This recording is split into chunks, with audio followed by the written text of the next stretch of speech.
Peut-être aujourd'hui, vous passez une période de votre vie où vous vous trouvez, en tant que chrétien, inadéquat. Peut-être, on va dire, vous vous disqualifiez. Bien sûr, vous ne vous rejetez pas parce que vous avez appris, en tant que bon religieux, qu'il n'était pas bien de se rejeter parce que vous êtes la créature de Dieu, etc. Mais peut-être vous êtes juste dans une évaluation que vous n'êtes pas utilisable. Peut-être pensez-vous que vous n'êtes pas encore au niveau.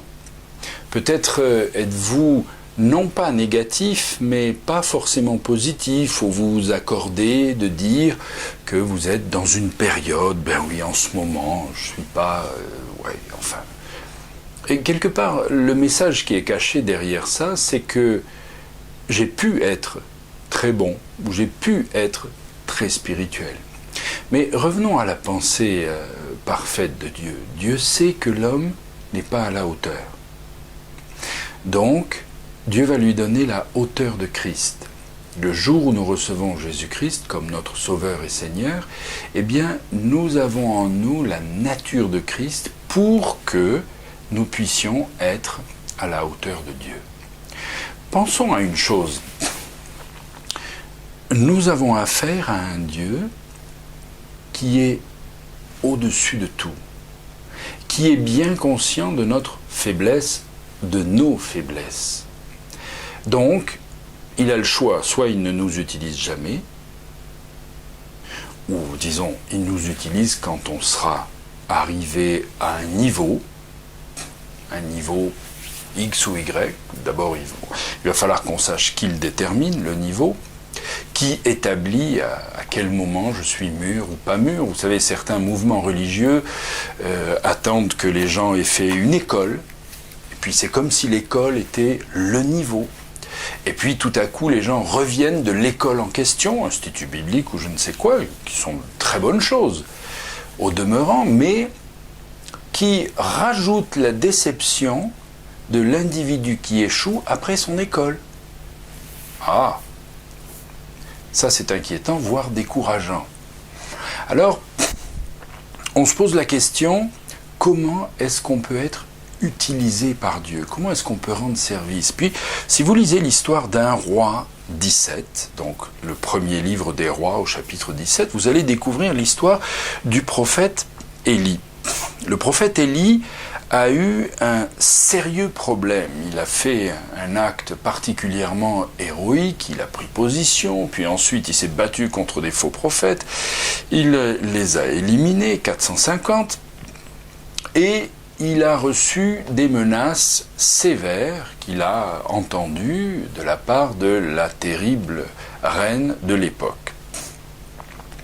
Je vous laisse lire le contexte chez vous.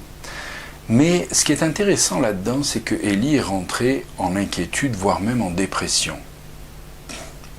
Et Dieu a commencé de prendre soin de lui. Pardon, il a continué de prendre soin de lui. Il a continué de prendre soin de lui alors qu'Élie était en grande dépression. Vous n'avez jamais été en dépression ?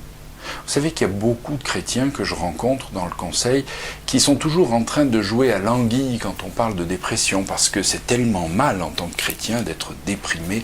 Ah non, c'est vrai, des fois j'ai été découragé, mais pas déprimé. Bien sûr que si, on a tous des moments de dépression.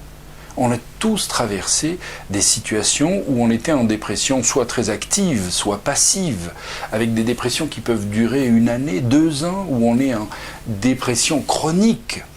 Et surtout, très souvent, en ne se le permettant pas, en ne se l'avouant pas. Élie se retrouve dans une situation où au chapitre 19, 1 à 8, il est en profonde dépression. Dieu va le nourrir. Premièrement, Dieu va lui apporter de la nourriture. Et cette nourriture, il va l'envoyer par des corbeaux. C'est intéressant. Compte tenu du fait que le corbeau est l'animal maudit par excellence dans la Bible, ça veut dire que Dieu nous amènerait de la viande à travers les corbeaux. Dieu n'est pas limité aux circonstances. Il n'est pas limité aux malédictions. Je vous rappelle que Jésus-Christ est allé libérer un homme possédé d'une légion de démons dans un lieu de sépulcre. énormément de chrétiens n'iraient pas dans cet endroit en disant « c'est l'endroit du diable, rendez-vous de démons, etc. » Mais Dieu n'est pas limité.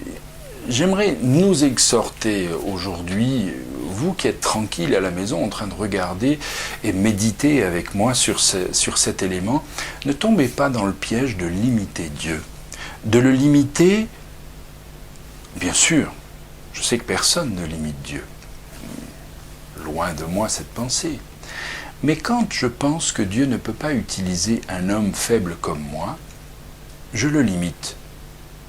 Je l'enferme dans une boîte où Dieu utilise que des gens parfaits. Je me permets de vous rappeler que 66% de la Bible a été écrite par 3 criminels.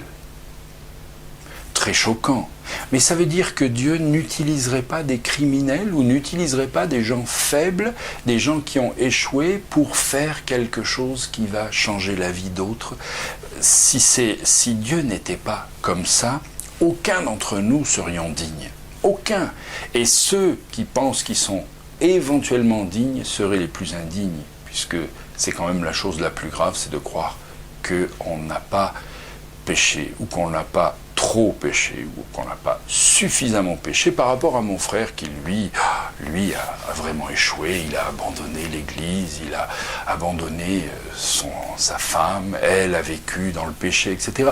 Comment allons-nous relever les gens? Comment est-ce que Dieu utilise les gens qui ont raté? Pour Dieu, le raté n'est pas le raté de l'homme. Dieu n'est pas étonné. Vous savez, en tant que chrétien, des fois, quand on nous annonce que quelqu'un est tombé dans le péché, on est « waouh, quand même !» Mais comment est-ce qu'on peut être étonné compte tenu du fait que nous avons tous une chair qui nous tire vers le bas constamment et que quand nous ne sommes pas protégés, vous pouvez être le plus grand des guerriers du monde, si vous n'avez pas une cuirasse, à un moment donné, une flèche va vous toucher. Élie va être en formation visible, 40 jours. Et en formation invisible, 40 nuits. La formation de Dieu, le chiffre 40 dans la Bible, parle de la saison, de l'étape, mais parle aussi de la formation, de l'éducation.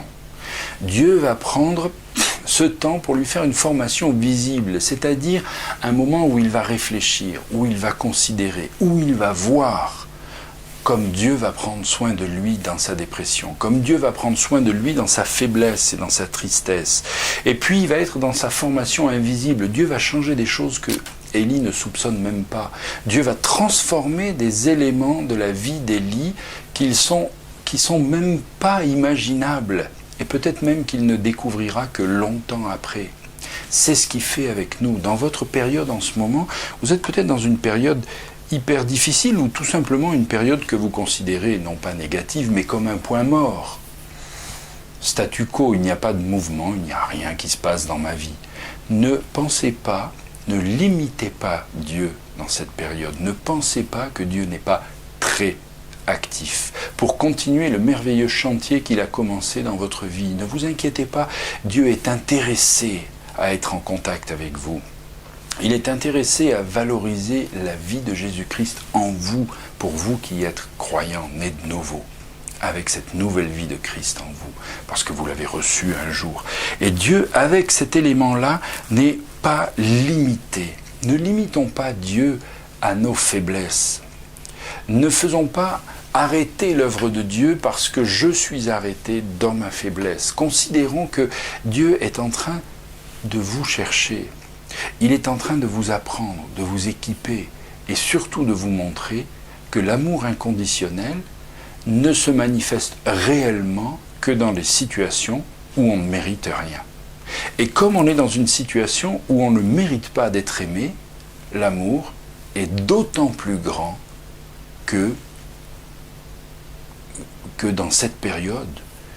Au fond de nous, on mérite, vous savez, c'est un peu comme s'il y avait 2 personnes, celui qui est condamné à mort et celui qui doit payer une amende de 40 francs ou de 40 euros parce qu'il était mal garé avec sa voiture. Et puis le juge va venir et il va dire le condamné à mort est libéré et celui qui a les 40 francs ou 40 euros d'amende est libéré aussi. Lequel sera le plus content? évidemment le condamner à mort. Et c'est pourquoi nous allons passer des situations où nous allons mentalement nous disqualifier au point d'être des condamnés à mort. Parce qu'à ce moment-là, Dieu va dire maintenant, je veux que tu comprennes que tu es mon enfant, que même si tu échoues, et tu vas encore échouer plein d'autres fois, malgré les échecs, je peux quand même continuer d'être ton Dieu parce que Jésus-Christ a payé pour les échecs passés, présents et futurs. Pas seulement les échecs passés, pas seulement les échecs que tu vas confesser en suppliant Dieu, pardon, je referai plus, pardon, je referai plus. Et au moment où je le dis à Dieu, Dieu entend très bien, il est reconnaissant. 1 Jean 1,9, nous sommes convaincus devant lui que nous avons mal agi. Dieu est fidèle et juste pour nous purifier de toute iniquité, nous les pardonner. Mais néanmoins, Dieu n'est pas dupe et il sait que je suis capable et que je vais probablement re-échouer dans le même domaine. Mais l'issue n'est pas dans les actes, l'issue est dans les motifs. Le réel but dans cette situation, c'est de découvrir que je ne dois pas limiter Dieu à mon niveau. Même si je n'ai pas le niveau que je pense que je devrais avoir, Dieu est quand même capable de faire des choses visibles ou invisibles en utilisant ma vie. Réjouissez-vous tranquillement, soyez dans cet élément de paix et de repentance, pas dans le sens contrition, mais plus dans le sens, ça veut dire que je suis toujours, l'enfant de Dieu est toujours capable d'être restauré. Alors j'ai besoin de rencontrer celui qui restaure.